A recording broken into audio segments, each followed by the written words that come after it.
Hey Col, thanks very much for your question about getting started with blogging. Such a big, I don't know, a big topic. I think a lot of people come to me with all these questions about how do you get started, what do you do, what do you write about, what kind of platforms they're supposed to use, and all the rest of it. And it's a big thing. In fact, I think getting started with any project or any task is the hardest part, really. So I'm going to share with you some of my thoughts and answers to your question directly on how to get started with blogging. Something I've written a lot about as well before on my website and also in the blogs and in the podcast and all the rest of it as well. So some of the tips and some of the hints you'll get from people will work for you. Some of them won't. In fact, probably most of them won't work for you. It's about finding the thing that works for you. So I'll share with you the things that work for me and the things that I've shared with people before in the past that seem to work. And I still struggle to get started. Getting started with a topic is really, really hard. And I'll try and get that across how you can get over that. And usually, in fact, the way to get over getting started again and again and again is to kind of work on things progressively as a habit. So I'll share that with you as well. I've got loads of notes here as well. So this isn't going to be a short video. I'd first of all start off by saying that you're probably a better writer than you think you are. I mean, I've seen some of your emails, your content. You seem to be well educated. You speak well. I don't think you have a problem with writing. But with it being such an important skill, it's important to keep honing that skill as well. Right, being good at writing is good for everybody these days, especially if you're a business owner and you're the marketer in your business as well. You need to be able to write emails. You need to be able to write Facebook updates. You need to be able to communicate with people, right? And the only way to get better at writing is to write more and to write, more often and try and get into a habit. Now, Anne Handley, which is probably going to not be the first time her name comes up in this, is just because she's so prolific and so well known as a business writer, as she says that there's people that think they can't write and there's people that think they can. And for most of us, it's actually somewhere in the middle. And I totally believe that. I think it's completely true. There's times that I write something and think it's scrappy or it could have been done better. And there's times, where I've written something I felt really proud of. And I think that you have bad days and good days with these things as well, So I think you do have to start. The point is, and you've kind of raised this yourself, is that you have to start writing. You have to start that process because you're not going to get better if you don't. So it's likely that this first blog article you're going to write and publish won't be as good as the 50th one that you write. And that's just the way it is, okay? I don't really want to go back and read the first blog article I ever wrote. I'm sure it's terrible, and I'm sure that the 15 or 20 posts after that were terrible as well because I had no clue what I was doing. But at least you've got access to people like myself, and you've got access to other people who are blogging who can help you with their story as well. So the key thing is to start. Now, the other thing that's important to think about as well is that everything starts in the written word. Even this video I'm doing now, I took some notes first. Video starts in the written word too. You've got to write some bullet points and things. Think about that. It's still the same starting process. I think the fear of publishing a written article is probably what's overwhelming you, perhaps, maybe, because you're obviously quite comfortable doing the video, but you must have thought about what it was you were going to say, maybe even took some notes. I'm not sure. Which brings me on to my next point, starting with a blank sheet of paper. Nothing worse.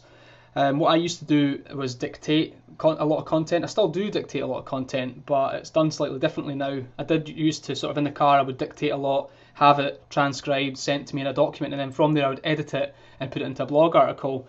But to be honest, I still do a lot of that, but and that can work to get you over that fear of starting with a blank piece of paper. But then what you start finding is that you need to have good editing skills as well. So it's you've got to try these different things, see what works for you and what doesn't. The only thing with dictating and transcribing is you need a little bit of lead time for that as well. So you might want to dictate it today. You might not get that transcription back till Wednesday, and so on and so forth. So it can add a little bit of lead time to it. But the person to speak to about that is Catherine Poole. That's the person I use, and highly recommend that you speak to Catherine, ask her if she can help you with that. Probably cover a little bit more of that in a sec. So really, getting started, getting that first word on that bit of paper, one of the things I would suggest you do, or two of the things I suggest you do, is one is start with a list. So for example, if your blog article was about trying to advise people on the pros and cons of buying stock imagery or stock logos from a stock website like iStockPhoto or something like that, you'd start in a logical process. So what is a stock photo? Why do people use them? And then perhaps you could even start that with a question. Maybe the question is, should I buy stock images? What are the pros and cons of buying stock images? And sort of lay out the context in a sort of note form. So maybe start with a small description about what the problem is and what the solution is, and then from there a logical bullet point list of the journey you're going to take someone through as they read your article. So start off logically, a logical sequence of how you'd go through the article that you're writing. In essence though, what you're really doing is you'd kind of think to yourself, well, how would I answer that question face to face with me, for example? Colin, should I be buying iStock photos? What are the pros and cons? And then just think to yourself, well, how would I then relay that answer? How would I answer that to Chris? And then go through that in a logical sequence, just as if you were talking to someone. It's like I said, it's always good to start off with a question or sort of like to lay out what that problem or challenge is going to be and the benefits associated with that. And think to yourself, in this one article, cover only one point, keep it really simple, and think to yourself, well, what's the transition going to be from someone that has not read this article yet to having read this article? What are they going to learn? How are they going to change? What's that transition they're going to make? And I think that's a really important point when it comes to a blog article, that the learning point's there, and that should be in your conclusion. So it's really 3 steps to any article: an introduction, the body of the content, and then the conclusion. So a start, a middle, and an end. Tell them what you're going to tell them what you told them, and just take them through that process. So the key way to do that is, like I said, start off with a short description and maybe a working title. Even like in that template you might have something like, what will they learn from reading this? What are the key words? What is the call to action? What do I want them to do at the end? Do I want them to answer some questions? Maybe get involved in the comments section, send you an email. Just think about what that call to action might be as well. So there's almost like an outline template for you to work with as well. Every time you sit down to do an article, you could have working title, description, what are they going to learn, what the call to action is, any research notes, and perhaps a bullet list that outlines perhaps the subheadings within your article. And then you've got some sort of template to work with. And as I said earlier, your blog article might not go from being an idea in your head to being written all in the one sitting. So the key thing is to kind of put these templates in to like a Word document or into Evernote or into All Things or something like that, and sort of chip away at them and collect those little stories and collect challenges and problems and questions that your customers are asking you, and get them into some sort of format so you can keep chipping away at them and working on them as time goes on. And I think that having a template, having a list, or a way that you approach your articles or your ideas is the best way, really, and it allows you to get something down quite easily.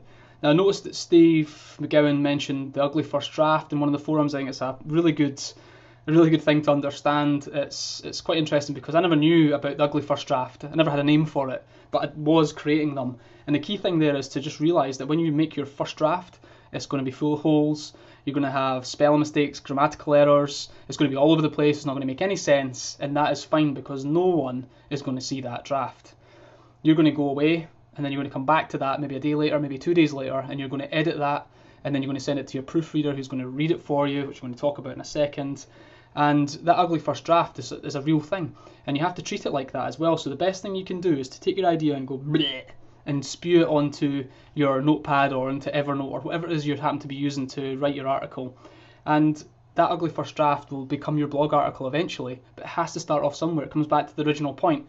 If you don't start, you will never get that published article, and it has to go through this process. And that's why it's good to understand as well, that your blog article probably won't be written in one sitting, not to begin with anyway, and that you will have to go through this process of putting your idea down, templating it out, thrashing it out, getting the ugly first draft done, coming back to editing it, and then send it to your proofreader to be edited.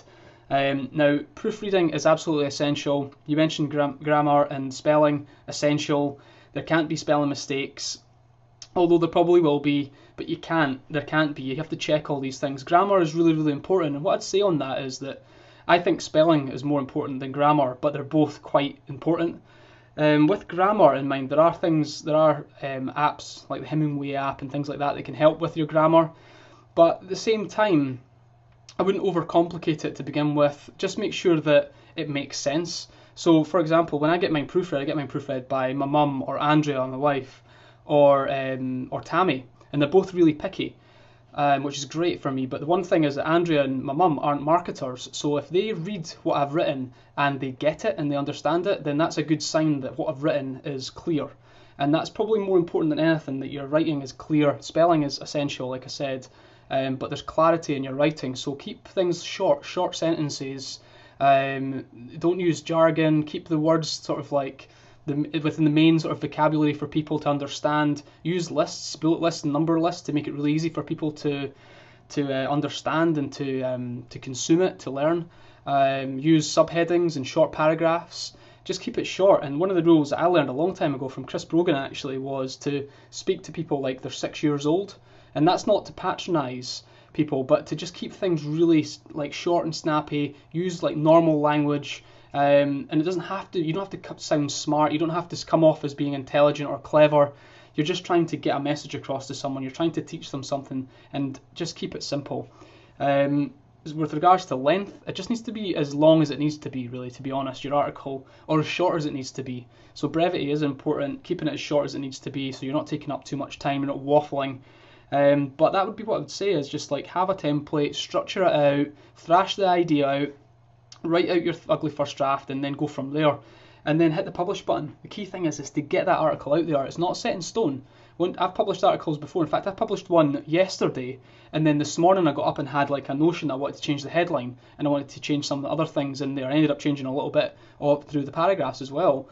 I can go back and I can change that and I can edit it. It's not set in stone. So just keep that in mind as well, that you can go back and you can change it.